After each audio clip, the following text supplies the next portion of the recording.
নমস্কার বন্ধুরা, মিটি কিচেনে আপনাদের স্বাগত জানাই।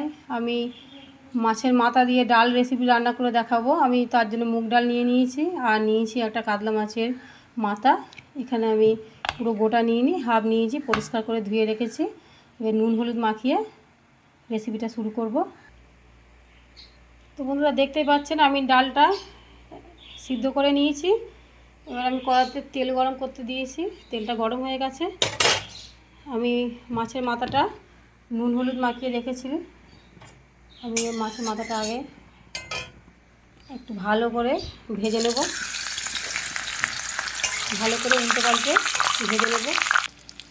তো বন্ধুরা দেখতেই পাচ্ছেন আমি মাছের মাথাটা ভালো করে নুন হলুদ দিয়ে ভেজে নিয়েছি আর মাছের মাথাটা একটু ভেঙে ভেঙে দিয়েছি। এবার আমি তুলে দেবো, তুলে নিচ্ছি।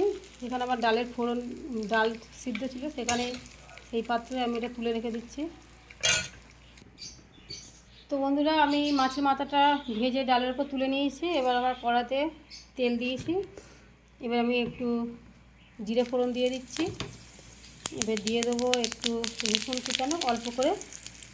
এবার দিয়ে দেবো একটু পেঁয়াজ, পেঁয়াজটা একটু নেড়ে নেবো।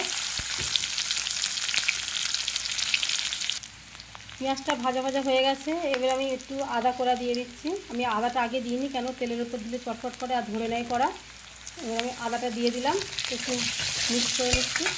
নিয়ে আমি এই টমেটো কুচি দিয়ে দিচ্ছি আর দিয়ে দিচ্ছি একটু লঙ্কা।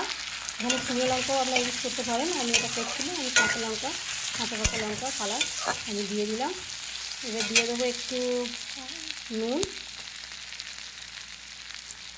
যেহেতু মাছের মাথাটা ভাজার সময় আমি নুন হলুদ দিয়ে ভেজেছি, তাই একটু কম করে নুন দিলাম।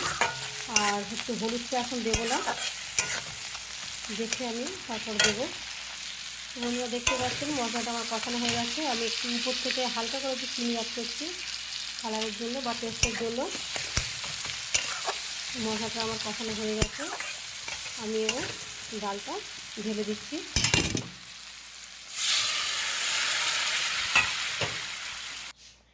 তো বন্ধুরা দেখতেই পাচ্ছেন ডালটা ফুটছে, অনেকটা প্রায় রেডি হয়ে গেছে। আমি এবার কালারের জন্য একটু উপর থেকে একটু লাল লঙ্কার গুঁড়ো একটু ছড়িয়ে দিলাম।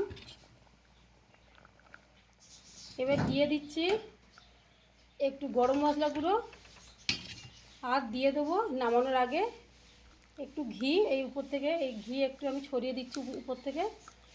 তো বন্ধুরা আমার রান্নাটি রেডি হয়ে গেছে, আমি এবার নামিয়ে নিচ্ছি। তো বন্ধুরা আমি ডালটা নামিয়ে নিয়েছি, দেখতেই পাচ্ছেন কালারফুল হয়েছে। তো আপনারা আমার এই চ্যানেলটিকে অবশ্যই সাবস্ক্রাইব, কমেন্ট ও শেয়ার করবেন আর আমাকে আরও এগিয়ে নিয়ে যাবেন নতুন নতুন রান্নার দিকে।